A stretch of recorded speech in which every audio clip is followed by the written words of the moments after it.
at stasis level, keeping it the same. But it's very much, we're obviously can't make the call right now. But some big upsets. I think seeing Crystalline Howell, who had been the education minister, the health minister, she has lost her seat to Andrea Barber. That's right.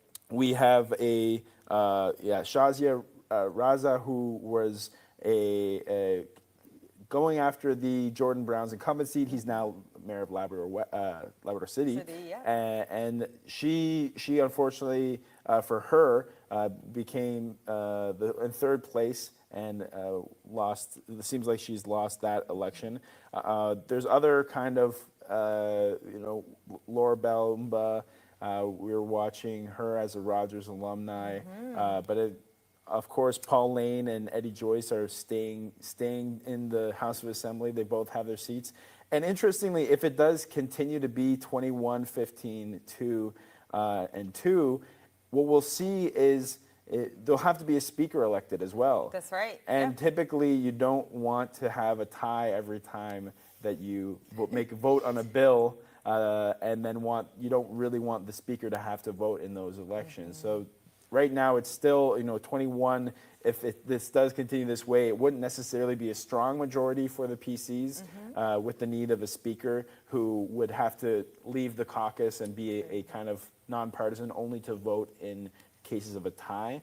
So that's also something to watch. But very much Tony Wakeham seems like he might be having a great night over there in Stephenville. So they could be celebrating hard, and of course we're seeing a lot of tight, runs here. For a perfect example, the Paradise Topsail. We got Paul Dinn running there with Dan Bobbitt. That's a very, very tight race at the moment. And speaking about standings, especially in comparison to our last election in 2021, we're seeing back then Liberal having 22 seats, and at dissolution, of course, at 19. The PC is kind of where we're seeing it backwards in the sense that, they had 13 seats, of course, and the NDP with Jim Dinn had 2 seats and Independent had 3. So, it seems this year a complete opposite of what we saw in 2021. And what do you think that is? I think that it's definitely hard for any government to be in power for 10 years and stay extremely popular, especially when you're seeing the tides of the economy change. Yeah. And a lot of that might not have to do with the government of the day, but a lot of the scandals that have come out of the travel nurse debacle, where they're spending all this money on travel nurses and all of this kind of impact that has continued with the healthcare system. Long after COVID is over, I think the reason for COVID can only last so long. I think we see a struggle in the housing situation that wasn't completely managed in the way that people were hoping. I think when you saw the tent city for change became big in St. John's, but also homelessness across the province. 100%. And we're seeing Newfoundlanders really feeling it, and this is a big thing in the riding this year. And affordability, and seeing what candidates are actually making those promises and what that looks like for everyone, and that's a big indicator for this election.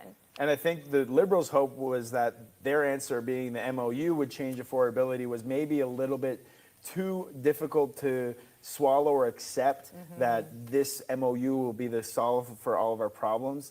I think that what Tony Wakeham was able to capture in terms of that would be the general change vote, the general "I'm sick of this" kind of vote. Exactly. And I think that's where you see his message translating. I think we didn't necessarily see that translating from the NDP when it came to, well, our solution is fiscal responsibility. We're going to have a costed platform. We're going to map everything out. We're going to be the party of fiscal responsibility.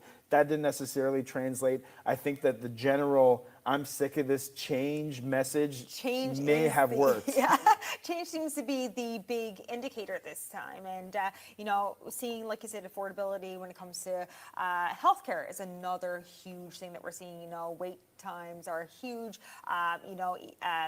ERs, emergency rooms are closing, and the shortage of nurses and other doctors. So what do you think, will be the best route for each political party to take in this?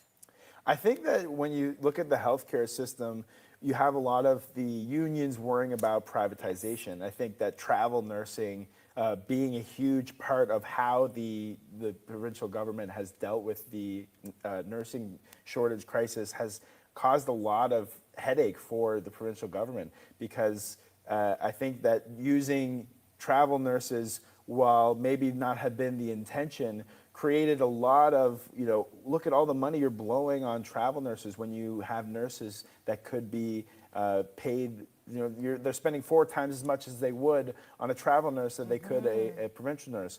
But I think that there needs to be a better work around in terms of people wanting to live where they live and work where they live and not wanting to travel to rural areas. Absolutely. And how can you do that within the nursing system? And it looks like the nurses union and the provincial government were starting to work on those, and mental health services were working on those types of solutions. I don't think it happened quickly or fast enough to really stop the kind of fallout from the travel nurse debacle. And I think that generally you do have to really show that you can solve this problem. And I don't necessarily think the Liberals won people over on the healthcare issue.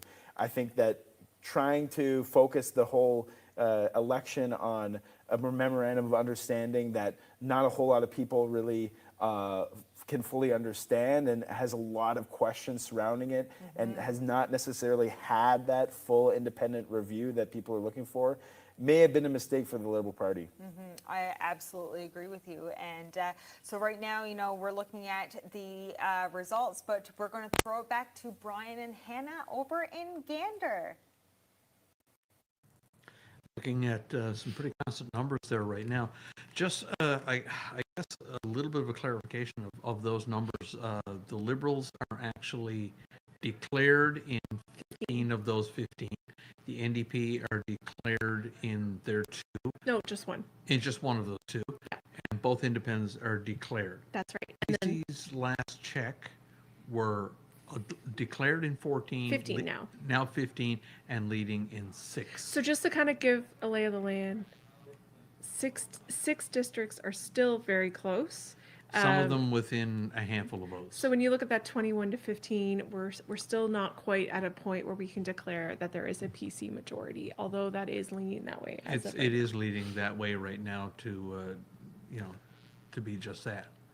Yeah, so definitely some tight races, some races still to watch, but they are coming in quickly. As you can see on the screen, a lot of those polling stations are reporting in. So we're getting very close to having the full results. We're just not quite there yet. But almost. Yeah, as in, don't go to bed yet. It's going to happen any second at all. This is one to watch, yeah. This is going to be one to watch, but certainly right now, as it stands, PCs with a projected 21, the Liberals would have projected 15, NDP with 2, and 2 independents. But Brian, it's kind of interesting. We were looking at the student vote that was put off by Civics, an organization that encourages civic participation by our school system, and they had predicted 22 seats PC, 12 seats Liberal, and right now they are pretty close to what's happening. I taught for 31 years, and one thing I did learn was never second guess students. Well, and I'm sure they're listening to their parents, but it would be really interesting to see if that's how it lands up tonight. Well, it was very, very close, and I think once we revealed those numbers, they sort of blended into the reality of tonight. So you never know, but right now those numbers are hanging on pretty constant, and the kids were pretty much bang on. Let's go back to Amy in Grand Falls. Hi, thanks again, Brian and Hannah. Again, a very interesting night. I want to say congratulations to Chris Tibbs for Grand Falls Windsor Buckins on his re-election, and of course Pleeman Forsey in the District of Exploits on his re-election as well. Interesting races happening here in Central. Still waiting on some results. The Lewisport Twillingate District, of course, is a real nail biter. Interesting to be a fly on the wall in those headquarters tonight, just to see what people's thoughts are, how the candidates are feeling, and to see who's going to come out victorious there tonight. All of the districts in central Newfoundland, some excellent candidates putting their names forward. It's always encouraging to see when there is an interest in serving, whether it's at the municipal level, the provincial level, or the federal level. Very interesting to see, the progression from the municipal politics to provincial and federal. Again, like we said off the top of the program tonight, we lost a lot of fabulous municipal candidates who decided to throw their hat in the race for provincial politics. Some of them victorious tonight, some of them not. So, it'll be interesting to see how they feel about their choices. Do they wish they had stayed the municipal route? We'll see what happens, but it's going to be certainly some reflection from those candidates. So again, we'll continue to watch the results as they come in and wait for those final numbers. Hopefully it won't be too much longer. I want to say a big thank you to Rogers Communications, who has always been so supportive of community events on the municipal level. Broadcasting our municipal council meetings, making sure that the community is formed, participating in our municipal events right across the region. Always there to support, lend a hand. If you're looking for volunteer opportunities, then you should certainly reach out to Rogers and offer your time and talents to them, because the work that they're doing is certainly valuable to our communities. So again, thanks to the residents for tuning in. Thank you to Rogers for asking me to sit in and weigh in on my thoughts and feelings for tonight. Congratulations again to everybody for putting your name on that ballot. Municipalities Newfoundland and Labrador looks forward to working with all of you. And the work starts tomorrow, I can guarantee you that. And we look forward to it. So good night from here in Grand Falls, Windsor. Thanks again for having me. Good luck and to the remaining in the race, and congratulations to those victorious.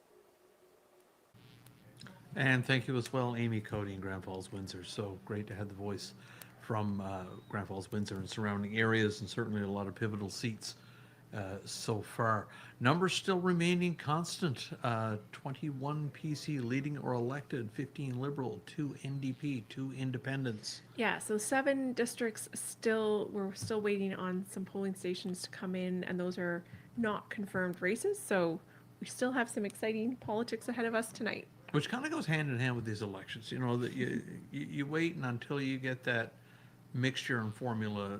You can't make that declaration. So as of right now, we do not have a declared government right now. We're still waiting on some very, very close races. Some of them down to a handful of votes in the difference. So you wait till the last poll is in. Of course, Windsor Lake, you see John Hogan, retains his seat. His party not holding the balance of power as it stands right now. Lynn Paddock over Owen Burt. A handy victory there. So those are some of your handy ones. Likewise, party elected in Craig Party in Bonavista. So what do you think this means for John Hogan tomorrow if the PCs do pull out a majority government? He won his seat, so he still, of course, has that. But what do you think what kind of conversations are the Liberal Party having? Well, you basically start with the fact that we were the government today, but we're not tomorrow, if that is the final end result. And then you regroup. People that were cabinet ministers will not be cabinet ministers tomorrow. And you sign off, and then you become a backbench opposition person. So lots to think about. Lots to think about. We'll see how this ends. But let's go over to Dustin in Corner Brook and wrap up there. Okay, things are so spicy right now, Kevin. We said that there was going to be fireworks in this election, and there really is. And just for the viewers, so we see there's 21 seats for the PCs, 15 for the Liberals. But currently what that actually is, Kevin, right, is 16 confirmed seats for the PCs, and then the remainders are like the ones that are fluctuating. But Yeah, the man. 5 leaning PC, yeah, 5 Yeah. Cs that are leaning, and they're very tight. Like if we see some of these numbers that are popping up that Yeah. don't have that little check mark yet. Like Humber, St. George's there, Lambswood and Cormier, like that is so tight. That's a couple hundred votes in the difference. Yeah. And that could still go either way, right? And a lot of these different ridings. You know, that's a riding that I find hard to decide who I like most. Same. You know, I love Hal. He's great. Yeah. Of course, Lambswood. Some of you who are hockey fans that watch hockey, Western Kings, Yeah. Aaron Rodgers TV will recognize that voice with Will Smith. He Yeah. does a lot of the hockey games as well. So And Lambswood, not Jeff Lambswood is the car salesman. Great guy too. But Lambswood has been involved in tourism on a provincial level and stuff in the past, right? But Hal as well is a very smooth operator, and he's got some great ideas as well. So as a resident of Pasadena, I think I'm going to be good either way. But wow, that is a super, super close one. yeah, and you know, I think that's part of the exciting part. Like, I know we're getting close to near the end, and I think some of our co-hosts across the province have mentioned, you know, sometimes when you get elections that are ending this close, some of these districts or ridings are ending this close. The question of concern is recounts, right? Are we going to see some recounts? And I think what excites me is that possibility. I hope right? so. That's how you Because, know that. Well, you know, we've seen it federally, right? yeah, We've like seen it happen. Jonathan Rowe out there Out in east, yeah. Claremont, right? They had to do a big recount there against Anthony And he Germain, ended up winning. and he won it. Yeah, So, after not. So so it's even still not over when it's over. is what you're saying. exactly. So these results can go on for quite some time before we actually have a definitive if there's going to be any recounts, whatnot. Yeah. But that being said, you know, I don't think there's anything to be too upset about. I think that you know, if you're a Liberal supporter and you're seeing these numbers and you're kind of, you know, a bit worried or cautious about that, just take a look at the popular vote right now. The popular vote, they're pretty close Right. in terms of popularity. So you know, and that's, I think, a very important thing to remember is the population of the people that are supporting and that are voting. You know, we're going to have different ideologies. We will. That's just kind of how it works. But I think that when we see, you know, elections like this, and we're seeing these kinds of popular, you know, percentage voting versus what we're seeing in the seats, we're realizing that it's not a landslide either way. Yeah. And I think that's a good thing. Yeah. You know, that's something to be happy with, regardless of what your party you support is or the policies that you support. Knowing that it's not a landslide either way, for me, gives me a little bit more peace of mind. For sure. And I think one thing we can all should hopefully be able to wake up and remember tomorrow is that we're all Newfoundlanders. Yeah. What's good for you is really what's good for me. And we need to just kind of come back together and not be so, I mean, these parties in reality aren't that far apart. Like they're not as extremely as far apart as say on a federal level, the Conservatives. Some people I've heard made a critique that our province has 2 Liberal parties, right? But I don't necessarily agree with that. But I'm kind of happy to see that there's going to be a little bit of a refresh now leading into some of the biggest decisions that the province is going to face in these modern times. It looks like right now that we're going to wake up and have a PC government, right? So If here's things Hal stay. Cormier, he just got his check mark. Hal Cormier just gets his check mark. This is the new MHA up in Pasadena area, Massey Drive, and St. George's. And I just want to go on record to say, stupidest riding configuration ever. Here we are in Pasadena, right between Steady Brook and Deer Lake, but we're down in the riding with St. George's and Have you Massey not seen Drive. the mapping of the Humber Bay of Islands with Corner Brook in them? Okay, they're all kind of bad, but I'm just meaning to say, I think that was done for political politicking reasons and not really because, you know, to group together common communities. Yeah. Anyway, that's my 2 cents. Kevin, it's been so fun to host this with you. Man, Thank you for being my short notice co-host. You're such a I think such we're both clutch a little bit pickup. crazy how much we actually get involved and enjoy this political we're stuff. sick. But We're it's sickos. an absolute pleasure to Yeah. do with you and to you know, to share it with all of you across this province. I love this format, by the way, of cross province. I love it too. I really feel honored that that Corner Brook can join this broadcast and we can speak for our people and to our people.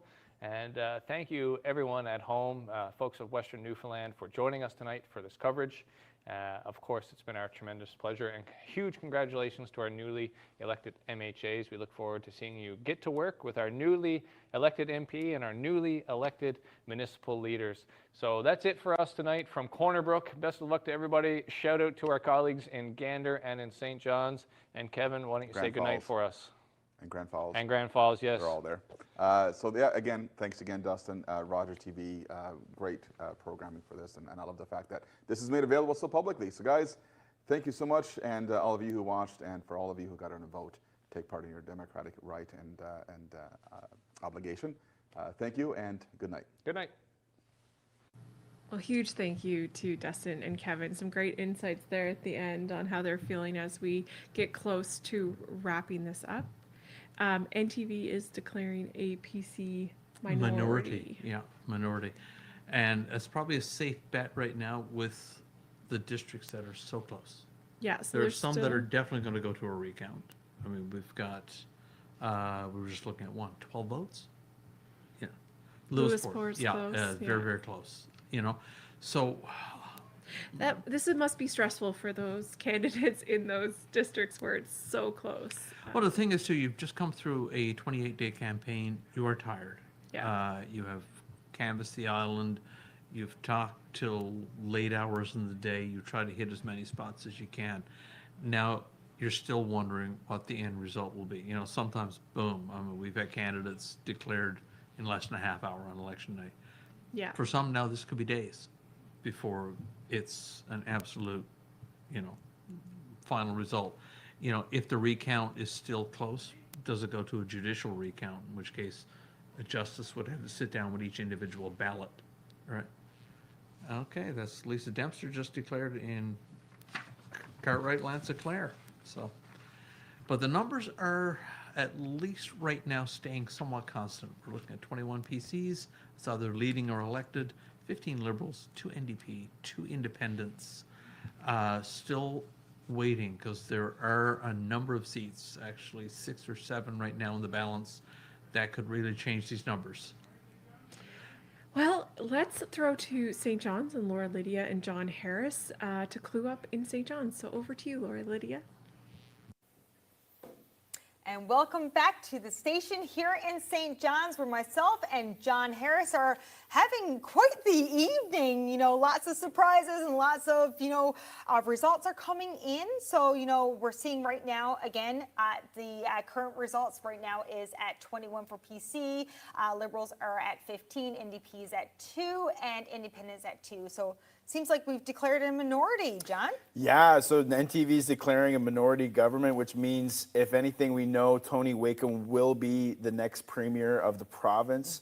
What's yet to come is whether or not that will be in a majority government. Where it sits, 21 is the number for majority. Liberals are leading, PCs are leading or declared in 21 districts.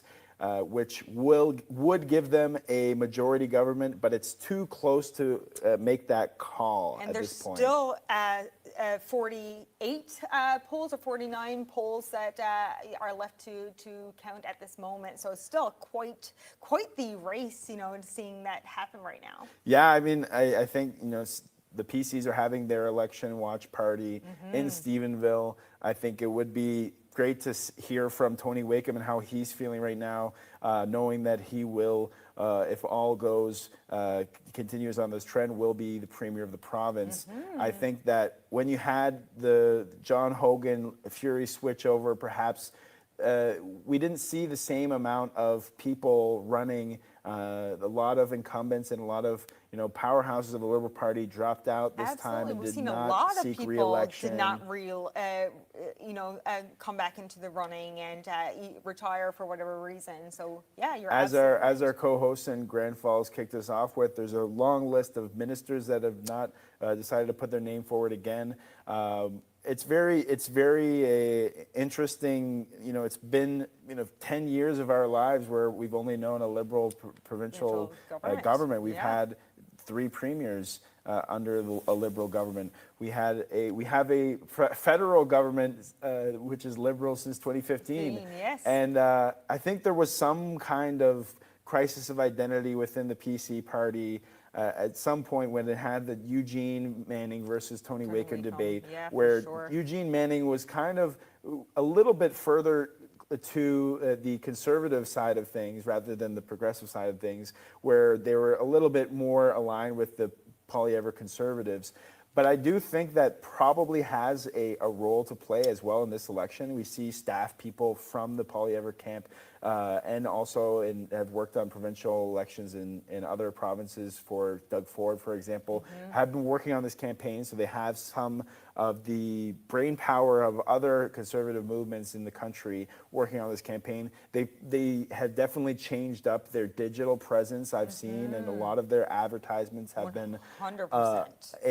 a bit more sophisticated. I think their campaign mechanics have been a bit more sophisticated. So in that way, I feel that they're probably using a lot of those different expertise to their advantage, which may explain this result to some way. But I do think that people in general, if you look at the Facebook comments on things, they're fed up. People they're ready to kind of throw down the gloves and see something else. You know, they're fed up with the status quo, and whatever that means. I think that Tony Wakeham surely captured that in this race in terms of we're done with the status quo, we're done, we need change. And whether or not PCs are able to do that, they certainly convinced the public that they were the change candidates. 100%. And like you had mentioned, like social media played a big impact on the political campaign. In my opinion, you know, seeing, you know, having more people having their opinions heard and you know, like you said, having the PCs address a lot of those issues as well has been really interesting to see, especially on social media these days. Yeah, I think people were also skeptical about the MOU. I think there's a big skepticism, especially with any kind of deal with Quebec. But I don't think the Liberals did themselves any favors when during the MOU debate they didn't allow for parties to bring forward their own experts. So what ended up happening is a little bit of a kind of we're going to bring the people that brought you the MOU to explain what a great deal it is, but these are also the people that were the ones that negotiated it and that did the work on it. So of course they're going to say it's a great deal. So I do think that some kind of unfamiliarity or skepticism of the MOU definitely played in Tony Wakeham's favor. So many unknowns and so many risks involved, and that was a big thing that you see a lot of people even debate and forecast their vote, you know, the unknowns of the MOU, right? Which is why I found it strange that Hogan was using the MOU as this, you know, big call for... That was his call. Yeah, it was his call for re-election of the Liberal Party. We need to finish the MOU. I wonder how that sits now with a PC minority government, at least, how that will change, if it will go down to a referendum like promised by Tony Wakeham, or if it will have a different type of independent review. Former PC Premier Danny Williams has paid for a campaign against the MOU called Stop the Churchill Giveaway. I'm not sure if our listeners or viewers have seen those big billboards, but perhaps Danny Williams will have the ear of Wakeham when it comes to what will happen with the MOU with Quebec. So we'll see that potentially changing on the Quebec MOU front. I do think that I'd be interested in seeing how Tony Wakeham governs, and will he tackle election finance reform? I think that's a big question for me. Both the NDP and the PCs walked away from the election reform committee because they said it wasn't fair. So those are big questions for me. I think the wind of change is in the air. Will the PCs and federal conservatives be more closely aligned after this win, or will it still kind of stay a little bit down the middle? I think that Tony Wakeham was able to benefit off some of the popularity of Poilievre without necessarily taking on maybe the deficits on some of the social issues that may be unpopular in some parts of the province. So it was a very interesting campaign from that front. I think if we look at the NDP, I think there's somewhat of a disappointment that there wasn't a better result. I think we saw Alex Bill of all Newfoundland and Labrador point to their campaign as being one that was very well done. Absolutely. I do think that NDP campaign was also punching above its weight. I think it had, coming out of the gate with a platform, a constant platform. I think having a full slate of candidates, whether or not they were active in those districts, but even having those 40 candidates is definitely an important thing that hasn't always happened with the NDP. So they had put out a pretty good campaign. I think Jim Dinn held himself well in the debates. Absolutely, yeah. But they're probably still content keeping those 2 seats. Obviously losing Labrador West, unfortunately, for Shazia Raza, who was hoping to keep that. And I think that if you look at the seats that they have won, would be the Sheila O'Leary, deputy mayor, and Jim Dinn kept his seat. Yeah. So obviously we see a big change, but the NDP and the independents are pretty stable. Yeah, for sure. But yet to see whether or not it will be majority government from the PC side. Yeah, and it's shaping up to see what the next 4 years of our province is going to look like. So as results continue to roll in, one thing is absolutely clear, that Newfoundland Labrador voters have spoken, and their message is one that will shape for the next 4 years, of course. So, whether it's change, renewal, or even a call for accountability, tonight's outcome reminds us how passionate that we are as a province. So, thank you, John, for coming in. We've had a ball, looking at the elections and discussing, having great conversations. How did you find it? I thought it was incredible, Lori Lydia. I think that was a very fun conversation, and it was great being able to have the back and forth with the Corner Brook and Gander and Grand Falls, as well across the province, having this Rogers coverage. So it was great. Thank you for having me. It was an absolute pleasure. Absolute pleasure on my end too. So thank you so much for joining us for the provincial elections right here in St. John's in the Rogers studio. So we wish all the candidates all the success, and until next time, we'll bring it over back to Gander, to Hannah and Brian. And just like that, we're shaping up, and numbers appear to be sort of leveling off here right now. Thank you to our colleagues in St. John's. And likewise, I don't know if we said Corner Brook and Grand Falls, Windsor, and so on, but it's been a great night bringing you results. Currently, right now, it is shaking down to 2 districts that we're waiting on final numbers for. Those will be Carbonear and Keefe-Reels Fogo. And I guess factoid for what it's worth, the PCs are leading in both of these, but nobody has been declared. And within, I think, about 100 votes. Within 100 votes. And looking at some of the final numbers, I don't know how final they are.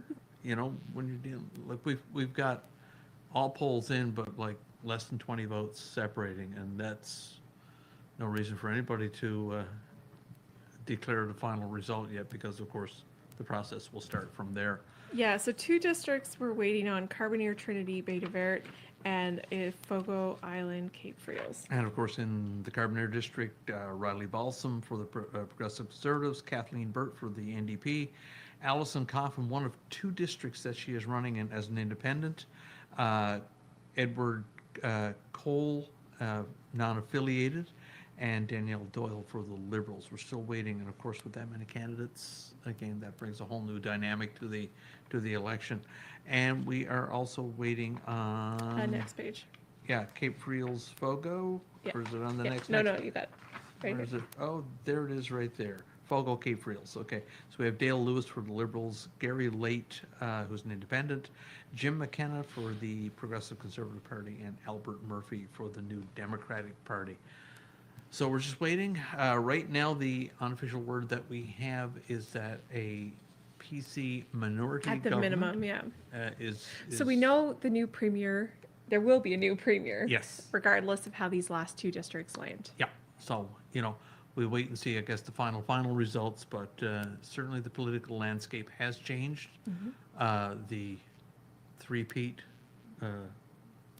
call it curse, the three-peat, again, holds up strong that, change is the constant, and that's where things are Well, headed. and I think the beauty of democracy, right? The fact that, the people get to vote, and, change in government can be a really productive thing for everybody. Looking right now, Carbonear, Trinity, Bay de Verde, Again, I missed the second number there, but it's,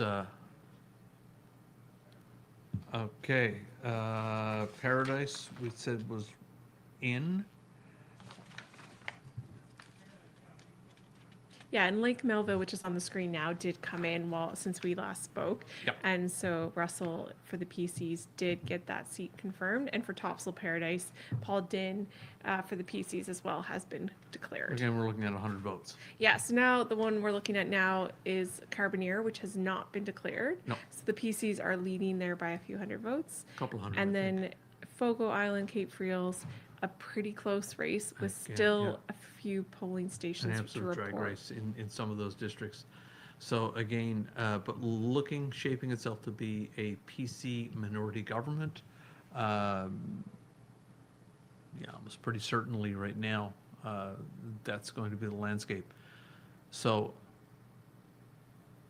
So Carbonear is waiting on 5 polls, so not a huge number, but Fogo is waiting on 15. So that is a larger number. So and it goes hand in hand with elections. You know, it's the results that you want are usually at the last minute, and I've seen them go on for ages and ages. yeah, I suspect tonight it won't be too late. No. But we are at 10:38 and still waiting on 2 districts and a few of those polling stations to confirm. So as we can see on the screen now, Fogo Island, Cape Friels, we're waiting on a bunch of polling stations, but Lake Melville has been declared That for one the is PC. comfortable. Yeah, that's been declared. So yeah, what an exciting night in politics for Newfoundland and Labrador. It is. You know, some disappointments. I know some that I guess were almost predicted ended up not being. Well, the and definitely I reality. think for the Liberal Party, this is going to have to be a wake up moment to say, you know, what went wrong? How do we move forward as a party, as the opposition party? Because, you know, they did go from holding the balance of power up until the numbers came in. So, And I'm sure they're holding their breath right now that they could pull out a minority government. yeah. And again, a 1-seat change here would make the world of difference in terms of what the whole Yeah. landscape would So be. I'm sure a lot of Liberals are on pins and needles tonight, watching these final 2 districts come in, hoping that, you know, there's a shift in the wind. Well, you know, you look at, okay, 2115 versus 2016. That's night and day in terms of what that means to the big picture overall. Then, of course, you know, one of these parties will have to elect or appoint a Speaker of the House. Yeah, oh yeah, and again, we are definitely looking at recount territory for a lot of these races.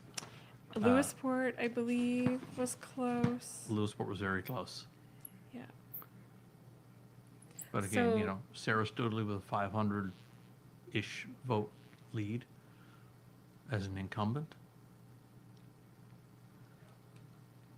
Well, what a And- night. And I mean, look here in Placentia Bellevue, 2641, 2577. Right, Sherry Gambin Walsh, again, 600 votes, 600-ish. I'd be curious to see what the overall voter turnout was for this one. Yeah, Sounds like it was more than the seems to have COVID been election, but solid and steady, because we did look, you know, at the whole voter fatigue. Had it rained today, you know, it might have been a different story or whatever. But it seemed to have gotten the vote out. I know my phone rang a lot today with reminders. I didn't get any. No political party called me. What? Yeah. No, I Maybe had. they knew I was I busy think this I had week. 3 or 4 this morning, and I had 5 around supper time. Wow, it's a lot. So it's Yeah, and I think including one from a candidate that isn't even from here, but I know somehow They'll my find number you. got randomly entered, and so on. yeah. Well, we're still waiting. So we're still waiting on 2 districts to report in on their final polls. So we're waiting on Fogo Island, and we are waiting on Okay, you see, Carbonear. Tony Wakeham got a solid mandate from his district.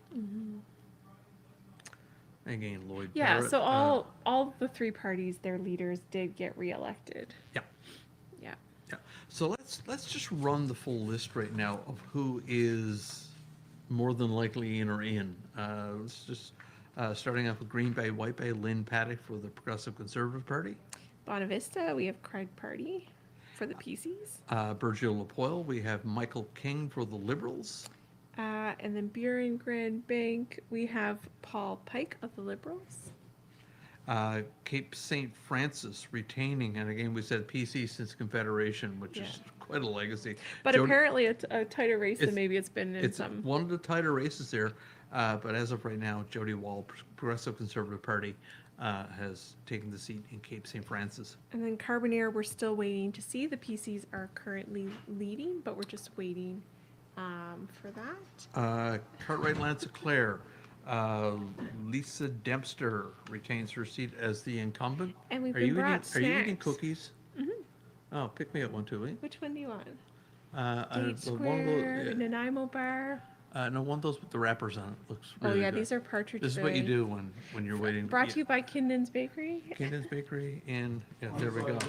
You know? No, Mark Buckley.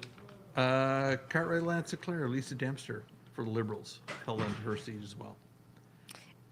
Conception Bay, East Bell Island. We had Fred Hutton get back in, which I don't think is a huge surprise for the Liberal Party. And likewise, Barry Petton in Conception Bay South for the PCs. Corner Brook, the mayor race. We saw Jim Parsons of the Liberal Party pull out ahead. In Exploits, Playman Forsey for the PCs held on to his seat. In Fairyland, we saw Loyola O'Driscoll of the PC Party win. We are still waiting on the race in Fogo Island, Cape Friels, right? Yes. That's Dale Lewis for the Jim Liberals, Gary McKenna. Late, Independent, Jim McKenna for the PCs, Albert Murphy for the NDP, and we're in no position to make a call on that one. Yeah, but in Fortune Bay, we saw Elvis Lovelace of the Liberal Party retain his seat. Right here in Gander, Bettina Ford for the Liberals emerged as the victor. Grand Falls, Windsor, Buckins, we saw Chris Tibbs in a heated race of the PC's win. And Pam Parsons, again, no surprise to anybody, solid lead in Harbor Grace Portagrave. She's been there quite a while and dearly loved out there. Harbor, Maine, we had Helen Conway Ottenheimer of the PC's pull ahead. In Humber Bay of Islands, Eddie Joyce, again, the victor. I don't know how many terms he has been there now, but yeah. And somebody who's seen different parties. He so, has, yeah. First elected, I think, as a Liberal, has been independent for the last two and a bit. So, right there. Humber, Gross, Morn, we have Mike Goosney of the PCs. That one changed colors. Don't forget our past two premiers, Dwight Ball and Andrew Fury, were from that district. So that was a solid Interesting. Liberal seat that has now gotten. Of course, Mike Goosney made a run at it, I think, last time as well. But it has changed color, one of the ones that changed this time around, and that is now a blue PC seat. I got distracted. Lab West. There you yeah. go. Lab West, we have Joseph Power of the PCs. Keith Russell in Lake Melville. And that was one that was close. That right was till one of the ones we end. were waiting on, but that is now a PC seat. And Lewisport, Twillingate. It was also a very close race. I'm thinking a dozen votes or something in the final analysis. Yeah. But it is Mark Butt, as of right now, over Derek Derek Bennett. Mount Pearl North, we had Lucy Stoyles of the Liberal Party declared. Mount Pearl Southlands, Paul Lane, the independent candidate there, hung on to his seat, and that's in Mount Pearl Southlands. Yeah, and Mount Scio, Sarah Studley held on to her seat for the Liberal Party. And likewise in Placentia St. Mary's, Sherry Gambin Walsh for the Liberals. Yeah, and those are a couple well-known Liberals from They're the very last. very well known, have been around for a while, and now the next one's quite close. Placentia West Bellevue, Jeff Dwyer of the PCs was declared. Over Brian Keating, of course, and that was back and forth the whole night. In St. Barb Lansom Meadows, we had Andrea Barber defeating Crystal Lynn Howell. That's a solid upset. Yes, we heard from Dustin and Kevin earlier from the Corner Brook Rogers studio. Andrea, obviously a well-known figure in the community, but Crystal Lynn Howell, a well-known Liberal. So, And high-ranking cabinet minister and so on. so some change there. Some change there as well. In St. George's Humber, it is Hal Cormier for the PCs, and that one is a change of color there as well. St. John's Center, Jim Din held onto his seat for the NDP. And in St. John's East, Kitty Vitti, we have Sheila O'Leary for the NDP as well. So that's Yeah. 2 NDP seats. That's the riding I first voted in. Really? that's where I'm Okay, from. awesome. St. John's West, we have Keith White for the Liberals. Stephenville, Port-au-Port, we have our new premier who held on to his seat, Tony Wakeham for the PCs. In Terra Nova, again hanging on to his seat, Lloyd Parrott for the Progressive Conservative Party. Of course, Lloyd's been around politics for a while as well. Yeah, and then we have Topsail Paradise, not another close race we were watching all night, but we did see Paul Din of the PCs hold on to that seat. And Torngat Mountains, Leela Evans for the Progressive Conservative. Of course, Leela's been around for a while as well. Representing, she's been an independent and is now a PC. So there you go. And then we have Virginia Waters Pleasantville. Bernie Davis for the Liberal Party held on to his seat. And in Waterford Valley, we have Jamie Corab, and a solid lead there for the Liberal Party in Waterford Valley. Congratulations to Jamie. And Windsor Lake, we have our former Premier John Hogan held onto his seat for the Liberal Party, but looks like won't be Premier come tomorrow. Yes. Now, how many of these races are going to be close? Is there going to be any fluctuation and change once you get into the counting again, the recounting? But I think either way, we're going to see a minority government with the PCs. Well, right now we're looking at a differential of 6 seats, so Yeah. chances are it won't change. They won't switch that much. So, yeah, Premier Wakeham, there you are. You're the new premier.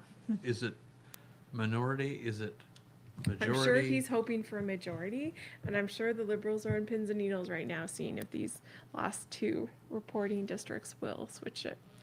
But who knows? You know, it's politics, it's numbers, and you know, we go to the last federal election where we in this area we saw a recount totally overthrow a seat. And it took weeks, so hopefully we don't see that drag on. These things can go, if you go to a judicial recount where it's basically examine each ballot and make sure it's Well, exact, I you know know. I was talking to a few people earlier today that were saying, like, on the ballots, you know, it was just like a blank, like you had to mark your Somewhere on the line. somewhere in the space, but it's not like some, you know, there wasn't like a circle that you No. put. I wonder if, I wonder how many ballots are spoiled or how many they have to revisit. And again, you know, the one that went through tonight, is that spoiled when you go to a recount? So many factors at play in this, and you know, it's not just, okay, it's, you know, it looks like they voted for that person, but Yeah. did you vote for that person totally by the rules? And you know, the rules are just that. And interesting that the popular vote is so close. So the popular vote, I think, is about 44% for the PCs and about 43% for the Liberals. So you can see it was a close election, percentage-wise. Of course, when you turn that into seats, it's not so close. You know, the PC's pulling out 6 seats ahead, but interesting that, you know, the popular vote was that close.